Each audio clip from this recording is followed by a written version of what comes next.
खबर देंगे। आपको बताएं कि ईरान ने कहा है कि आबनाए हर्मुज में तेल के अखराज से माहौलियाती नुकसान का तखमीना खरबों डॉलर तक पहुंच सकता है, जबकि आलमी मीडिया के मुताबिक ईरानी वजारत खारजा के तर्जुमान इस्माइल बकाई ने समाजी राब्ते की वेबसाइट एक्स पर जजीरा कैशम के करीब तेल के रसाव और फुटेज शेयर की हैं और वाक़े का जिम्मेदार एक गैर मुल्की जहाज को करार दिया।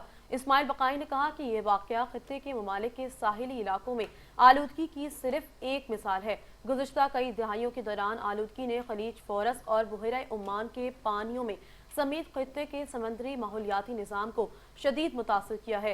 ईरानी तर्जुमान के मुताबिक आलूदगी के बायस ईरानी साहिली इलाकों के समंदरी माहौलियाती निज़ाम को खरबों डॉलर का नुकसान पहुंचा है। इन्होंने तजारती बहरी ऑपरेशन में शामिल तमाम फरीकैन पर जोर दिया है कि वो खित्ते में आलूदगी के खात्मे के लिए अपनी कानूनी और इखलाकी जिम्मेदारी पूरी करें। रिपोर्ट के मुताबिक 24 मीटर तवील तेल बरदार बहरी जहाज कैरोलिन बेजन की मई में बहिरा असूद की एक बंदरगाह से रवाना हुआ था।